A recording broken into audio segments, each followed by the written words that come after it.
부활 예배 하나님께서 우리에게 주신 말씀은 사도행전 2장 22절에서 32절까지입니다.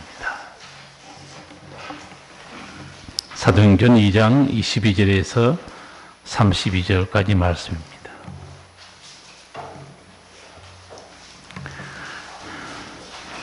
이스라엘 사람들아, 이 말을 들으라. 너희도 아는 바에 하나님께서 나사렛 예수로 큰 권능과 기사와 표적을 너희 가운데서 베푸사 너희 앞에서 그를 증거하셨느니라.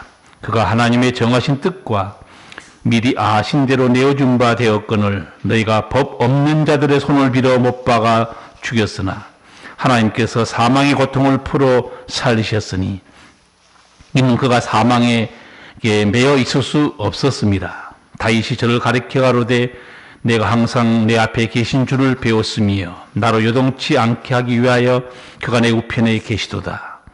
이름으로 내 마음이 기뻐하였고 내 입술도 즐거워하였으며 육체는 희망에 거하리니 이는 내 영혼을 음부에 버리지 아니하시며 주의 거룩한 자로 썩음을 당치 않게 하실 것이미로다. 주께서 생명의 길로 내게 보이셨으니 주의 앞에서 나로 기쁨이 충만하게 하시리로다 하였으니 형제들아, 내가 조상 다윗에 대하여 담대히 말할 수 있노니 다윗이 죽어 장사되어 그 묘가 오늘까지 우리 중에 있도다. 그는 선지자라. 하나님이 이미 맹세하사 그 사존 중에서 한 사람을 그 위에 앉게 하리라 하심을 알고 미리 보는 고로 그리스도의 부활하심을 말하되 저가 음부에 버림이 되지 않고 육신이 썩음을 당하지 아니하리라 하리니 이 예수를 하나님이 살리신지라. 우리가 다 이 일의 증인이로다. 아멘. 죽음을 이기는 부활의 은총이 여러분과 함께 하시기를 축복합니다. 하나님께서 예수님을 통해 우리 인간들에게 주신 최고의 선물이 뭘까요? 사도 바울은 로마서 6장 23절 이 딱 한 절에서 죄인들이 받는 가장 큰 형벌, 그 동시에 믿는 자들이 받는 영원한 복을 동시에 말하고 있습니다. 로마서 6장 23절입니다. 죄의 삭은 사망이요 하나님의 은사는 그리스도 예수 우리 주 안에 있는 영생이니라. 이 짧은 한 구절에서 죄인이 받게 되는 가장 큰 형벌과 믿는 자들이 얻게 되는 가장 놀라운 선물을 동시에 말하고 있어요. 죄인들이 받게 되는 가장 큰 형벌이 무엇인가? 죄의 삭은 사망이요. 이 죄의 삭은 사망이라는 말을 쉽게 생각하면 안 됩니다. 죄의 삭이 사망이란 말은 육체의 죽음 그리고 영혼의 죽음까지 말하고 있습니다. 육체와 영혼의 죽음이란 다른 말로 하면 생명의 하나님에게서 끊어지는 겁니다. 사랑의 아버지에게서 영혼이 끊어지는 거예요. 그리고 지옥에 떨어집니다. 예수님께서 지옥에 대해서 이렇게 설교한 적이 있어요. 거기는 구더기도 타 죽지 않는다. 차라리 타서 죽으면 얼마나 좋겠어요. 영원한 지옥불은 구더기도 타서 죽지 않는다는 거예요. 절대 지옥에 떨어지면 안 된다는 거예요. 하나님께서 믿는 자들에게 은혜로 주신 것이 뭐냐? 하나님의 은사는 그리스도 예수 우리 주 안에 있는 영생이니라. 하나님께서 믿는 자들에게 주신 선물이 있다고 그랬어요. 그게 뭐냐? 영생이에요. 영생은 어떻게 얻는가? 사도 바울이 그 앞에 말을 딱 짚고 넘어갑니다. 무슨 단어를 딱 강조하냐면 그리스도 예수 우리 주 안에 있는 영생 이렇게 말합니다. 다른 길은 영생 없어요. 그리스도 예수 우리 주 안에 있는 영생으로 말합니다. 영생은 오직 예수님만 주신 은총입니다. 예수님께서 요한복음 10장 28절에서 이렇게 말씀하셨어요.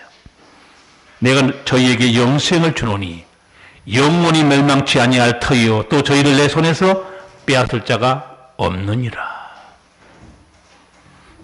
여러분, 영생이 뭡니까? 영원한 생명이죠. 근데 영생이 두 가지입니다. 하나는 뭘까요?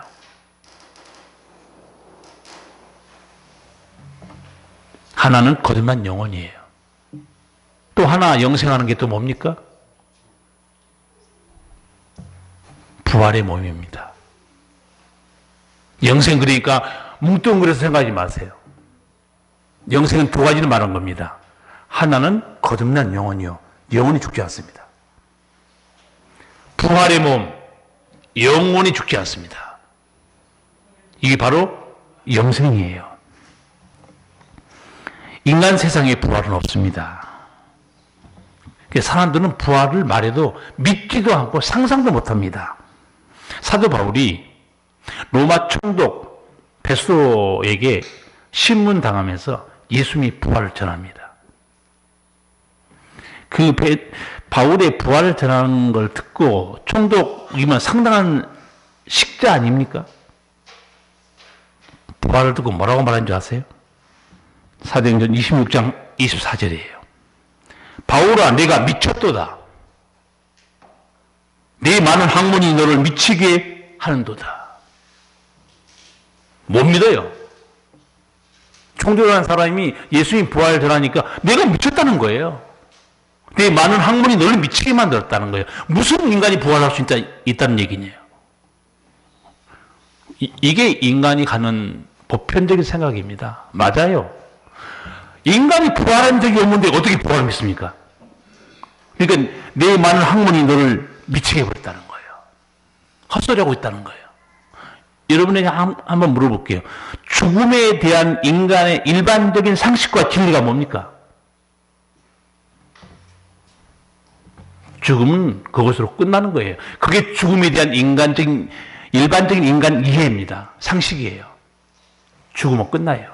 소멸돼 버립니다. 흙으로 돌아가요. 그래서 그 욥기도 보면요, 욥이 극심한 고통을 당하면서 죽음 앞에까지 다가왔을 때 뭐라고 탄식해요? 하나님, 죽으면 어찌 다시 살리까? 그가 소멸되었나니 그가 어디 있습니까? 죽으면 없어졌어요. 저는 목사로서 장례에 자주 가게 되고 또 화장터까지 가게 되는데 정말 죽음처럼 허무한 게 없어요. 그래도 그 연구차에 사랑하는 성도의 육신을 싣고 갈 때는 아직까지는 좀 괜찮은데 화장터에 들어갔다가 몇 시간 후에 한 줌의 죄로 나올 때 그렇게 허망할 수 없어요. 소멸돼 버린 거예요. 우리 눈에 볼 때. 어떤 인간도 부활을 이해할 수 없어요. 총독이 바울의 부활에 대한 전도를 듣고 바울아 내가 미쳤도다. 네 많은 학문이 너를 미치게 하는도다. 못 믿습니다. 세상 사람은 부활 생각지도 않습니다. 믿지도 않아요. 관심도 없습니다. 사람들 어디에 목숨 거는 줄 아세요? 한때 방송 보니까 웰빙 하다가 또 웰다잉 하다가 엔티 에이징 하다가 요새는 또 웰에이징. 뭔 말인지 모르죠 지금. 쓸데없는 사람들이 영어를 써가지고 말도 안 그냥 쉽게 얘기하지. 웰에이징 뭡니까? 잘 늙어가는 거예요. 젊지 않고 잘 늙어가는 거. 젊음을 유지하면서 방송에서 그걸 소개하더라고요. 젊게 그대로 사는 법 알려드릴 때 관심 있는 사람 해보세요. 노인 건강법을 말해주는데 폴 댄스 또 이것도 영어예요. 폴 댄스가 뭔지 아세요? 젊은 사람 아시겠죠? 폴은 막대기예요. 기둥 세워놓고 거기서 기둥 타고 운동하는 거예요. 방송 보니까 어떤 분이 너무 잘하길래 저 20대인가 했더니 60 넘은 할머니예요. 체력이 보통이 아니에요. 콜라병이에요. 하고 싶은 사람 해보세요. 웰 에이징, 건강하게 잘 늙어가는 거. 또 이렇게 얘기했습니다.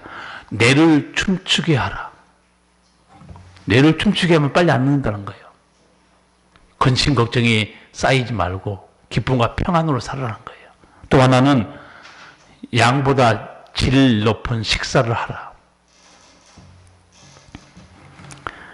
요새 저는 저녁에 소주에다 삼겹살 먹는 사람들 동네에서 가끔 보거든요. 끔찍해요. 제가 옛날에 그랬거든요. 직장 다니면서. 밤 10시까지 삼겹살, 오겹살에다가 소주에다 먹고 집에서 쓰러지니 밤새도록 위가 어떻게 되겠어요? 술 해독해야지. 고기 그거 다 소화시켜야지. 아, 내가 직장 다닐 때 저렇게 살았구나. 저는 이제 그렇게 식사 안 해요. 관리하셔야 돼. 저녁에 가볍게 토마토, 앤드 계란, 앤드 과일, 바나나. 또 어떤 분이 그러더라고. 그거 많이 드시네 이것저것. 관리하셔야 돼요. 사람들은 예수님이 우리에게 주신 영원한 생명, 부활, 영생 모릅니다. 생각도 없어요. 육체에만 관심이 많습니다. 그런데 땅의 육체는요, 생로병사에 매여 있습니다. 노화를 더디게 할 수는 있지만 죽음을 이기는 육체는 없습니다. 사람은 엔티에이징, 웰에이징, 노화 막으려고 온갖 일을 다 쓰고 있어요. 그러나 우리 육체는 생로병사에 시달리다가 마침내는 죽습니다. 그런데 예수님께서 우리에게 이 생로병사에 매여서 흙으로 돌아간 우리에게 최고의 선물 주셨어요. 영생이에요. 아까 말씀드린 영생 두 가지입니다. 하나는 거듭난 영혼이에요. 하나는 부활의 몸입니다.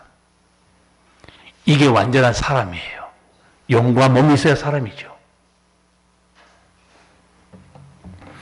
오늘 또 우리가 교동문에서 읽었지만 예수님께서 말씀해요. 나는 부활이요 생명이니 나를 믿는 자는 죽어도 살겠고 무릇 살아서 나를 믿는 자는 영원히 죽지 하리니 이것을 내가 믿느냐? 예수님께서 나사로 살리기 직전에 그 마르다 여동생들에게 하는 말씀이었어요. 부활을 사람 부활 이해 못합니다. 아니 사람이 흙으로 돌아가는데 어떻게 다시 살아나요? 그래서 예수님이 우리 이 머리 똑똑한 척하지만 우리 머리가 나쁜 거 알고요. 뭐라고 물어본 줄 아세요? 부활이 이해가 되느냐? 그렇게 묻지 않습니다. 이해 못해요 인간은. 부활을 믿느냐 그렇게 물어봐요. 예수 믿는데 걸림돌이 뭔지 아세요? 저도 전도해보고 초신자 대화하면 대부분 어디에 걸려있냐면 멍청한 데 걸려있어요. 목사님 이해가 안 된다는 거예요. 이해가 되면요 믿을 필요가 없어요. 이해되는데 왜 믿어요? 믿는 것과 이해는 다릅니다. 제가 좀 신비스러운 용어를 한번 쓴 적이 있죠. 인간은 신의 음성을 들을 수 없다고. 죄인은 하나님의 음성을 못 듣습니다. 못 알아들어요. 그래서 아무리 혼자 읽어도 뭔 말인지 모릅니다. 어떻게 죄인이 신의 음성을 듣습니까? 그러니까 성경에 나온 모든 말씀이 다 이해가 안 되는 거예요. 당연합니다. 인간은 신의 음성을 알아들을 수 없습니다. 그걸 깨닫게 하려고 우리에게 보내신 분이 누구냐? 예수님이었고 성령이었어요. 쉽게 설명해 주는 거예요. 마음속에 들어와서 깨닫게 해준 게 성령입니다. 사람은 부활을 믿을 수가 없습니다. 이제 이해할 수가 없습니다. 그건 믿음의 사건이요. 하나님의 놀라운 역사는 내가 믿으면 그 은총을 누린다 그 말이에요. 그래서 내가 예수 안 믿는 초신자들에게 대화하면서 이해하려고 덤비지 마세요. 당신은 신의 말씀을 이해 못합니다. 믿으세요. 어떻게 믿습니까? 덮어놓고 믿고 결심하고 나가면 성령께서 당신의 머리에 깨닫게 해준다는 거예요. 이게 믿음의 신비고 비밀입니다. 근데 거꾸로 해요. 거꾸로. 이해가 되면 믿겠다는 거예요. 아니 이해되면 이해되는 거지 뭘 믿을 필요 뭐 있어요. 이해가 되는데. 하나님의 말씀은 전부 다 신비고 계시고 진리입니다. 인간이 이해할 수 없어요. 예수님 믿으라고 그래요. 우리 그러면 세상 말로 하면 묻지도 말고 따지지도 말고 믿고 나가세요. 나가면 한 번, 두 번 성경 읽고 교회 나오잖아요. 내 속에 성령이 역사합니다. 그게 기독교 이해하는 그 지름길이에요. 지름길. 그걸 모르고 혼자 잘난 척하고 말이 되니 안 되니. 하나님은 전능한 분이에요. 우리는 피조물이에요. IQ 120 가지고 어디서 명함을 내밀어요. 말씀으로 천지를 창조한 분이 전능한 하나님이신데. 예수님이 말씀하죠. 나는 부활이요 생명이니. 원래 부활이라는 뜻이 무슨 말씀이냐면 원래 단어는 이런 뜻입니다. 다시 일어나다 그 뜻이에요. 부활 뜻이 다시 일어나다. 어디서 다시 일어나다는 겁니까? 죽음에서. 인간에게는 불가능한 일이죠. 죽음에서 다시 일어나는 거 매여 있지 않고 그게 부활입니다. 예수님이 이런 말씀 쓰죠. 나는 생명이니. 그 생명이라는 단어가 무슨 뜻이냐? 생로병사에 매여있는 목숨이라는 단어가 아니에요. 영원한 생명이라는 뜻입니다. 그 단어가. 주님은 영원한 생명이기 때문에 죽음이 붙을 수가 없어요. 영원한 생명이기 때문에. 다만 우리 죄를 위해 우리를 살리려고 돌아가신 거지. 그 십자가의 대속의 은총입니다. 오늘 읽은 사도행전 2장 말씀, 사도 베드로가 오순절 절기에 디아스포라, 해외에서 온 동포들에게 예수님의 십자가와 부활을 설교합니다. 대단히 중요한 내용을 설교해줘요. 23절, 24절 같이 한번 읽겠습니다. 그가 하나님의 정하신 뜻과 미리 아신 대로 내어준 바 되었거늘 너희가 법 없는 자들의 손을 빌어 못 박아 죽였으나 하나님께서 사망의 고통을 풀어 살리셨으니 이는 그가 사망에 매어 있을 수 없었습니다. 아멘. 십자가의 죽음이 무엇인가 설교해 줍니다. 하나님의 정하신 뜻. 그러니까 이 하나님의 정하신 뜻을 모르는 세상 학자들은 예수님이 십자가의 죽음을 이렇게 분석한 걸 봤어요. 아주 그럴듯해요. 예수는 이 죄악 세상에 오셔서 하나님 나라의 공의와 정의와 사랑을 실천하려고 하다가 로마 정부와 견고한 유대 종교의 벽에 부딪혀서 뜻을 이루지 못하고 처형당했다. 세상 학자들의 분석이에요. 멍청한 헛소리죠. 성경은 어떻게 되어 있습니까? 하나님의 뜻이 있었다는 거예요. 베드로는 그거 알고 있어요. 예수님이 십자가에 달려 돌아가신 것. 살아 생전에도 제자들에게 이런 거 말씀했어요. 내가 온 곳은 대속물로, 속죄 제물로 왔다는 거예요. 그리고 하나님이 정하신 뜻, 이사야 53장 우리 고난 주간에 이 말씀 자주 들었는데 53장 6절 이하에 이렇게 예수님에 대해서 말씀합니다. 우리는 다 양 같아서 그릇 행하여 각기 제 길로 갔거늘 여호와께서는 우리 무리의 죄악을 그에게 담당시키셨도다. 여호와께서 그로 상함을 받게 하시기를 원하사 질고를 당케 하셨은즉. 하나님께서 예수님으로 질고를 당하기를 원하셨다는 거예요. 내가 십자가를 지라는 거예요. 그래서 예수님이 겟세마네 동산에서 기도할 때 뭐라고 기도해요?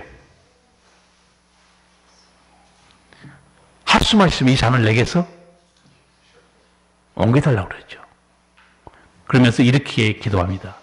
내 뜻대로 마옵시고 아버지의 뜻대로 되기를 원하나이다. 아버지 뜻이 뭡니까? 여호와께서 그로 상함을 받게 하시기를 원하사. 아버지 뜻이에요. 십자가에 대해서 사도 베드로가 정확하게 이사야 53장을 근거로 설교해 줍니다. 그리고 나서 이어서 예수님 부활을 설교해 줘요. 24절을 보면 하나님께서 사망의 고통을 풀어 살리셨으니 이는 그가 사망에 매여 있을 수 없었습니다. 왜 예수님은 우리 인간처럼 사망에 매여 있지 못하고 부활했을까요? 베드로가 설교해요. 예수님이 왜 사망에 매여 있을 수 없을까요? 예, 바로 그겁니다. 죄의 삭은 사망이에요. 여러분 다 죽죠. 우리도 죽습니다. 안 믿는 사람은 죽어요. 인간은 모든 게 죽는 게 바로 그 증거예요. 죄인이란 증거입니다. 그러니까 죄인, 안 믿는 사람은 자기가 죽어가면서 자기가 죄인인 것을 거부해도 죽음이 증명하고 있어요. 너는 죄인이라는 거예요. 그래서 죽어요. 예수님은 사망에 매일 수 없습니다. 다만 우리를 위해 대신 죄를 짊어졌기 때문에 대신 죽으신 거죠. 성도 여러분, 인간이 살아가면서 여러분이 깨달은 것 중에 가장 큰 원수가 뭐 같아요? 그러니까 또 어떤 분은 제 남편이에요. 남편은 원수가 아니에요. 그냥 왼수지. 그러면 뭐 아저씨들은 가만히 있겠어 속으로? 왼수가 누구냐면 저 집사람이 왼수예요. 왼수끼리 살아가고 있는 거예요. 그러니까 예수님이 필요해요. 우리는. 예수님이 오셔야 화목시키시고 하나 되게 만들고 새 사람 만들어준 거예요. 고린도전서 15장 26절에 인간의 가장 큰 원수는 뭔가 딱 설명합니다. 맨 나중에 멸망받을 원수는 사망이니라. 인간의 영원한 원수는요, 남편도 아니고 자식도 아니고 이웃도 아니에요. 인간의 영원한 원수는 사망이니라. 왜? 죽음은 한순간에 끝내버립니다. 모든 걸 정말 허망하게 만들어버려요. 그러니 누가 이 죽음에서 부활한다는 걸 상상하겠습니까? 그런데 예수님은 인간의 가장 큰 원수인 이 사망을 이기시고 부활하신 겁니다. 그리고 믿는 자들도 부활한다고 약속해 주셨어요. 그게 아까 우리가 본 요한복음 11장 25절 이하에 있는 예수님 말씀이에요. 나는 부활이요 생명이니 나를 믿는 자는 죽어도 살겠고 무릇 살아서 나를 믿는 자는 영원히 죽지 아니하리라.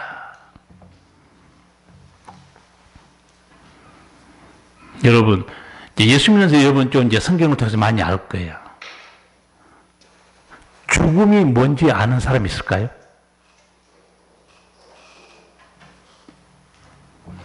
이 사망이 죄의 형벌이요 저주인 걸 아는 사람들이 있을까요? 제가 가끔 말씀드린 대로 제가 공자가 쓴 논어 책 가끔 봅니다. 그 논어 책 보면 공자의 제자가 공자에게 물어봐요. 선생님, 죽음이 뭡니까? 물어봐요. 궁금한 거예요. 죽음이 뭔지. 공자가 뭐라고 대답했죠? 내가 생도 모르는데 죽음을 어떻게 알겠느냐? 사람은 자기가 살아가는데 생도 모르고 살아가는 거예요, 여러분. 내가 생도 모르는데 죽음을 어떻게 알겠냐? 죽음을 아는 인간이 있습니까? 하물며 죽음을 모르는 인간이 부활을 어떻게 알겠습니까?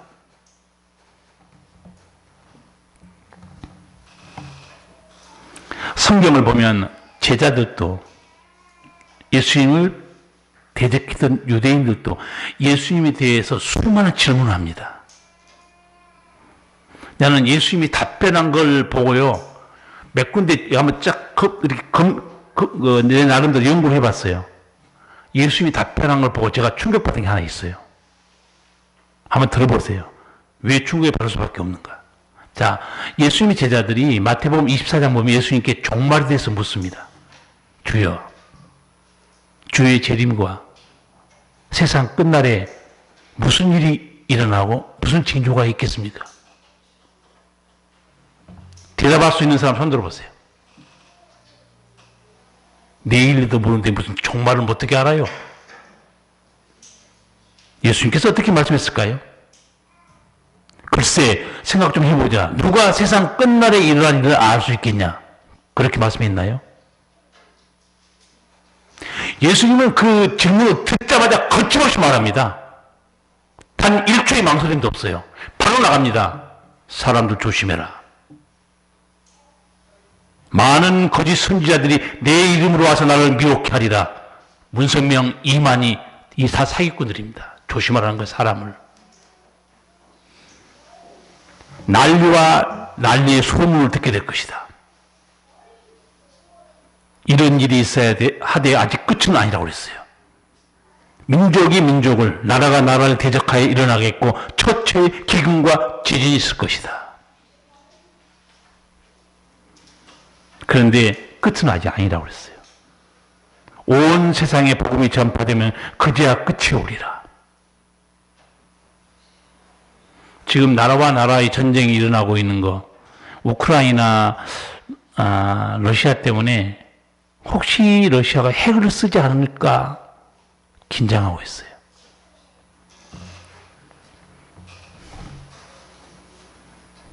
우리와 북한의 전쟁도 위험이 있지만 더 위험한 것은 중국과 대만 전쟁으로 보고 있습니다.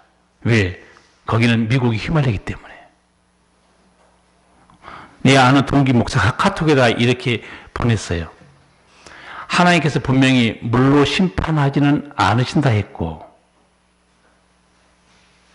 지금 북극 남북이 다 녹아내리고 있지만 분명히 물로 전 인류가 망하지는 않은 것은 분명한 것 같고, 베드로후서 보면 온 세상은 뭘로 망한다고 돼 있어요? 불로 망한다고 돼 있습니다.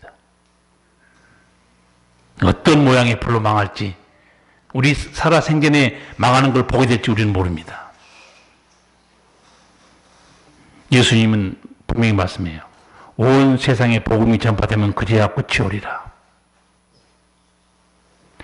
종말에 일어날 일, 종말의 징조를 묻자마자 거침없이 말합니다. 도대체 예수님이 누구시길래 바로 대답할 수 있어요? 나는 거기에 충격받은 거예요. 성경 연구하다가. 이게 한두 건이 아니에요. 거듭난 게 뭡니까? 바로 대답합니다, 예수님은. 부활이 뭡니까? 바로 대답해요. 누가 이렇게 대답할 수 있습니까? 한번 성경 여러분, 많이 읽으신 여러분, 비교하면서 한번 연구해 보세요. 도대체 예수님은 누구시길래 어떤 문제든지 물으면 거침없이 즉시 대답해 줍니다. 왜 그럴까요? 예수님이 누구시죠? 정신 차리세요. 묵상하지 마시고. 예수님은 살아계신 하나님의 전능자입니다. 역사를 주관하고 있어요. 부활을 증명했습니다. 사두개인들이. 마가복음 12장 24절 이하에 즉시 대답해 줍니다. 부활이 뭡니까? 시험하려고 덤벼들었죠. 예수께서 가라사대 너희가 성경도 하나님의 능력도 알지 못함으로 오해함이 아니냐.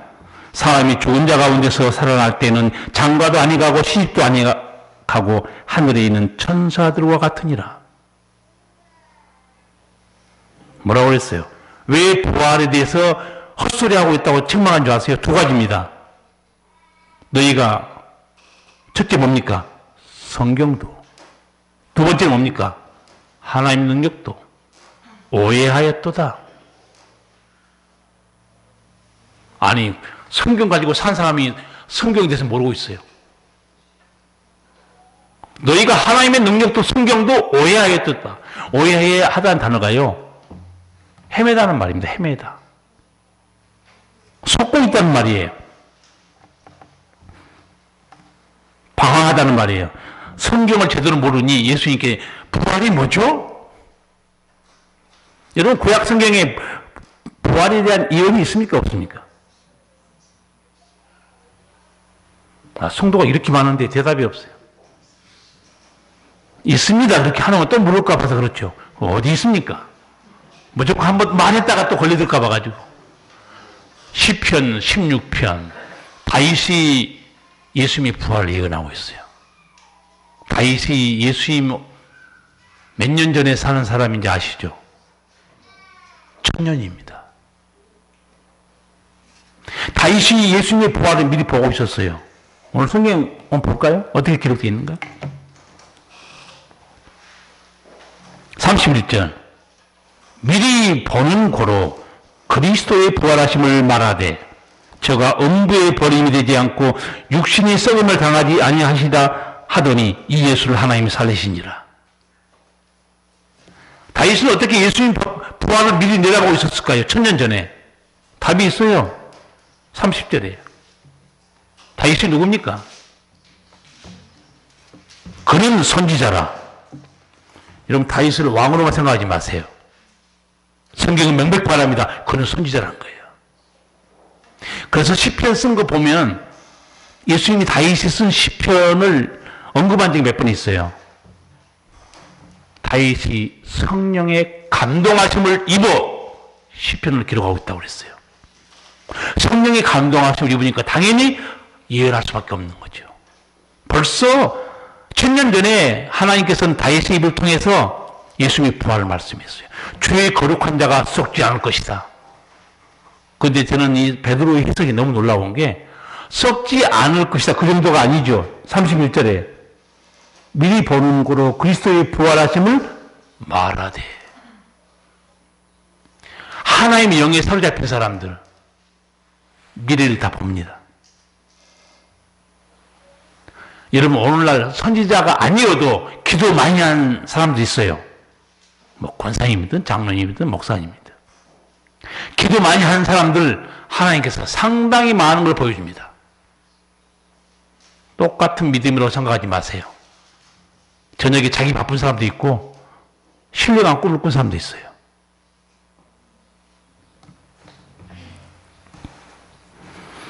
사두개인들은 너희가 성경이 무지하니 무슨 부활을 하겠냐 그 말이에요. 아마 올 1년 지나면 우리 성도들이 나한테 아마 질문을 많이 안 하게 될 것 같아요. 왜? 숙제 지금 잘하고 있어요, 여러분들. 창세기부터 읽으면서 매일 좀씩 읽어가면서 노트에다 기록하고 있잖아요. 하나님의 약속을 다 기록하고 있어요. 저한테 지금도 카톡으로 계속 보내주고 있어요. 물론 끝까지 한 번도 안 보낸 사람도 있지만 핸드폰 없는 사람은 괜찮아요. 안 보내도. 내가 그리에 이해해 줄게요. 그런데 거기 읽어보면 수많은 진리들 여러분 알게 될 겁니다. 또 하나 야단친 게 뭔지 아세요? 예수님께서 하나님의 능력도 오해했다는 거예요. 제가 보면요 사두개인들은 하나님이라는 단어 뜻도 모르는 무지한 백성 같아요. 하나님 단어 뜻만 알아도 이런 말 못해요. 저는 여러분에게 설명해 드렸습니다. 저도 신학대학 정말 다닌 게 너무 감사해요. 신학대학 다녀서 비로소 알았어요. 하나님이란 이 단어 뜻이 무슨 뜻인가. 그전에는 설명을 들은 적도 없고 이게 한 분 하나님이란 뜻인지 하늘에 계신 하나님이란 뜻인지 모르고 살았는데 그래도 신학대학 들어가서 이게 히브리어 헬라어를 보다 보니까 하나님이라는 단어가 이런 뜻이구나. 여러분은 제가 설명해 드렸어요. 하나님 단어 뜻이 뭡니까? 전능자입니다. 전능자가 죽은 자를 못 살립니까? 그럼 전능자가 아니죠. 그러니까 사두개인들은 자기들이 하나님 엘로힘 창세기 1장 1절에 딱 나옵니다. 브레스트 바라 엘로힘 거기 엘로힘 단어가 딱 나와요. 그게 하나님 단어예요. 우리 번역해 놓기는. 실제 뜻은 뭡니까? 전능자입니다. 그 읽으면 뭐합니까? 모르는데. 멍청한 사람들. 여러분 성경 많이 읽고 밑줄 어마어마하게 치고 저도 그랬어요. 밑줄 많이 친 만큼 제대로 아시기 바랍니다. 밑줄 안 칠 모양이네. 아멘도 안 하고. 하나님 단어 뜻이 뭡니까? 전능자예요. 사두개인들에게 너는 하나님의 능력도 알지 못하고 성경도 모르고 있다는 거예요. 그러니까 헛소리하고 있다는 거예요. 예수를 믿고 승리한 사람들 보면 하나님 말씀 제대로 아는 사람, 하나님 능력을 제대로 아는 사람은 절대로 안 넘어집니다. 그렇지 않으면 다 흔들려요. 여러분, 모를 때 헤매지 알고 있는데 왜 넘어집니까? 알고 있는데. 방송에서 한 목사님이 자기 손녀딸에 대해서 말한 걸 들었어요. 우리 교회도 자기 손자들 동영상 가지고 나한테 자랑하니까 내가 벌금 매겨놨어요. 사진 한번 보여주는데 3만 원. 동영상 한번 보여주려면 5만 원. 그래도 우리 장로님 나한테 큰 소리 치더라고요. 아, 못 참겠대. 나는 오늘 5만 원 내고 목사님께 자랑해야 되겠대. 근데 아직 5만 원 주진 않았어요. 근데 이 목사님이 설교하면서 이런 거예요. 나는 요즘 우리 손녀 때문에 진짜 엔돌핀이 팍팍 솟는다는 거예요. 너무너무 귀엽고 너무너무 예쁘다는 거예요. 그러면서 이런 말까지 해요. 내가 이럴 줄 알았으면 이 말썽꾸러기 우리 아들 낳지 말고 손녀를 낳을 걸. 손녀 바로 나올 수 있는 사람 나와보세요. 어디가 목사님 그렇게 말했겠어요. 그러면서 이렇게 말했어요. 성도 여러분, 이 손녀가 내게 해준 게 있나요? 이 손녀가 내게 뭐 해줬나요? 아무것도 해준 거 없다는 거예요. 그런데 왜 내가 모든 걸 다 주고 싶어 할까요? 딱 한 가지 사실이라는 거예요. 이 애가 내 손녀가 되었기 때문에, 그 사실 하나 때문에 내가 다 주고 싶은 거예요. 하나님도 똑같습니다. 내가 하나님의 자녀가 되었다는 이 사실 하나 때문에 아버지 하나님은 다 주십니다. 영생도 부활도 천국도, 땅에 사는 동안 선한 목자의 은총도. 내가 손녀 얘기 듣고 많이 감동받았어요. 하나님의 자녀가 되었다. 사실 하나. 그것 때문에 우리는 엄청난 은혜와 사랑을 받고 있는 거예요. 내가 예수 믿고 사망을 이기고 부활의 소망 가운데 살아간다는 것. 최고의 은총이에요. 성도 여러분, 어떤 인간도 죽음에 대해서 큰 소리로 친 사람 한 명도 없습니다. 칠 수도 없어요. 죽음 앞에 다 쓰러집니다. 그런데 성경 보니까 이 죽음에 대해서 큰 소리 치는 사람이 있더라고요. 성경 보니까 깜짝 놀랐어요. 누군지 아세요? 한번 상상해 보세요. 죽음에 대해서 어마어마한 큰 소리 빵빵 쳐요. 호통을 칩니다. 기억 안 나십니까? 그럼 여러분 머릿속에 뭘 기억하고 사세요? 쓰레기 같은 거 머리 다 비우시고 그런 귀한 말씀만 좀 집어넣으세요. 그 사람이 누군지 아세요? 사도 바울이에요. 뭐라고 큰 소리 친가 한번 읽어드릴게요. 고린도서서 15장 있어요. 사망아, 너희 이기는 것이 어디 있느냐? 사망아, 너희 쏘는 것이 어디 있느냐? 우리 주 예수 그리스도로 말미암아 우리에게 이김을 주신 하나님께 감사하노니. 뭐 때문에 그렇게 치는 거예요? 사망아, 너가 나한테 이길 수 있어? 사망, 너희 쏘는 게 어디 있냐, 그게. 당당히 사망에서 호통치고 있습니다. 왜 그럴까요? 뭐 때문에 그럴까요? 누구 믿고 그런 거예요? 예수님 부활 때문에 그렇습니다. 얼마나 당당한 확실한 부활의 신앙을 갖고 있습니까? 사망아, 너희 이기는 것이 어디 있냐, 이게. 성도 여러분도 확실한 이 믿음을 가지고 있어야 됩니다. 예수님이 부활 때문에 군소치고 있어요. 왜? 예수님이 부활하면 나도 부활하기 때문에. 그래서 군소리 친 겁니다. 가끔 이렇게 말하는 사람 있죠. 나는 교회 안 다니도 나는 죽음 두려워하지 않아요. 그거 뭐 죽음이 왜 두려웠습니까? 만용이에요. 죽음 다음에 죄의 저주와 형벌이 얼마나 두려운지 모르기 때문에 헛소리하고 있는 겁니다. 지옥에 한번 떨어져 보세요. 죽음이 두렵지 않는가? 영원한 불중에서 고통당하고 있는데, 저는 지옥에 대해서 농담하는 사람들을 이렇게 말한 적이 있어요. 대구 지하철 화재 참사 기억하시나요? 내가 물어봐요. 여러분 기억하죠? 대구 지하철 어떻게 됐는가?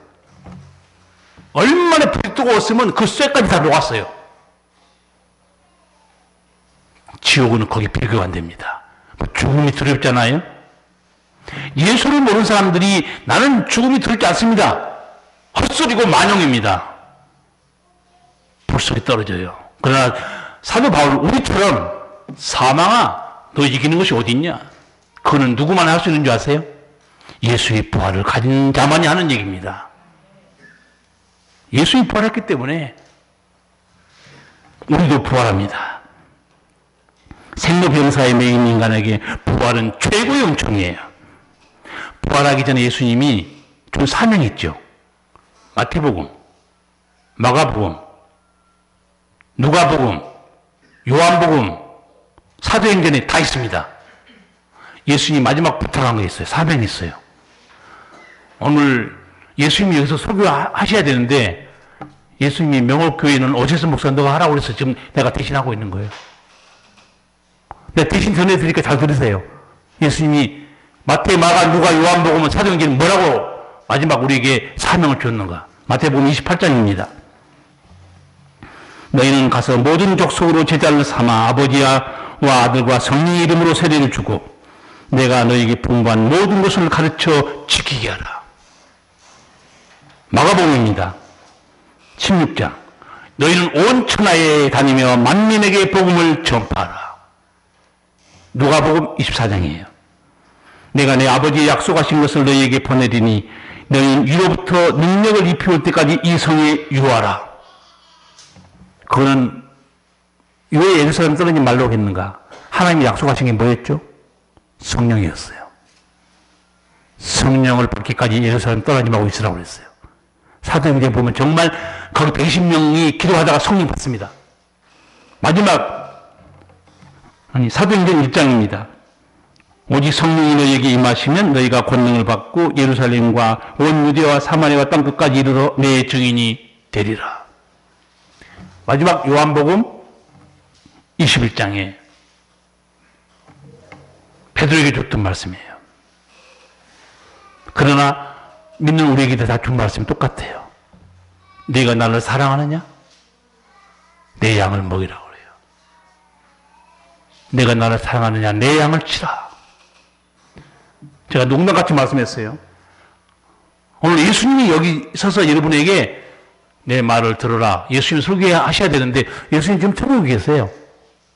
다른 교회는 몰라요. 예수님께서 나한테 명옥교회에 가서는 너가 얘기해야 된다. 그래서 내가 명옥교회 목사로 서 있는 거예요. 너가 가서 내 대신 전해라. 제가 늘 말하잖아요. 저 택배 기사라고. 오늘 그래서 예수님이 하신 말씀을 여러분에게 알려드린 겁니다. 맨 마지막 하신 말씀들이 마태복음, 마가복음, 누가복음, 요한복음, 사도행전에 다 있어요. 핵심적인 게 뭐죠? 구원받고 영생 얻었냐? 성령 받고 복음 전해서 생명 살리라 그 말입니다. 그게 우리에게 준 마지막 메시지예요. 우리는 부활의 은총을 다 입었어요. 난 오늘 일부 예배 드리면서 기적을 보고 깜짝 놀라 자빠질 뻔했어요. 이 구름니가 박씨 가문들이 대단한 사람들이 앉아 있거든요. 두 박씨가 교회에 나왔어요. 이진 권사의 남편하고 유영수 집사의 남편하고. 나 까무러질 뻔했어요. 이제 유영수 집사의 남편이 아마 권면했던 것 같아요. 또 간접 친척이기도 하고 교회 나가자고 그랬더니 기다리고 있더래요. 갔더니 구원받을 영혼이에요. 정말 오래 걸립니다. 한 사람 구원하기에. 여러분 그래서 씨는 뿌려야 돼요. 계속. 그래서 내가 오늘 만나서 그렇게 인사도 하고 악수하길래 악수가 뭡니까? 한번 내가 안아드릴게요. 내가 안아준 게 하나님이 안아준 것인지 모르고 있을 거예요, 지금. 목사가 자기를 안아준 게 아니에요, 사실은. 하나님이 그걸 안아준 거예요. 그리고 나서 제가 그분 노조위원장 뭐 퇴임했다고 프랭카드 동네에 걸어놨더라고요. 그래서 길에서 만나서 한번 얘기했어요. 뭐 노조위원장도 퇴임하고 할 일도 없는데 이제 교회 나오셔야지. 놀면 뭐합니까? 그런데 우리 유영수 집사 남편을 통해서 권면을 받고 나온 것 같아요. 우리 새로 나온 성도도 한번 그런 저기 꿈 얘기 한번 해주더라고요. 꿈을 꿨는데 우리 교회 예배당에 하얀 옷 입은 사람이 가득 앉아 있다는 거예요. 그런데 자기가 보니까 자리가 없어서 앉을 자가 없는데 딱 한 자리가 비어 있더라는 거예요. 자기 거기서 앉았다고 그러더라고요. 당신도 세마포 입고 구원받았네. 하나님 구원받을 사람을 앞으로 가득 채울 것 같아요. 네.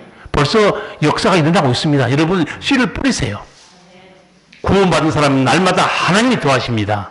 사람은 변화 못 시켜요. 저도 우리 성도들 일하는 데 가끔 식당에 가고 방문하고 그러면 권면해요. 신앙생활 잘하세요. 예수 잘 믿으세요.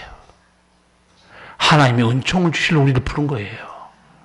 오늘 우리 모든 성도들 이 세상이 알 수도 없고 이길 수 없는 이 사망 권세 부활의 은총 우리는 다 선물로 받았어요. 얼마나 놀랍고 신비한 일입니까?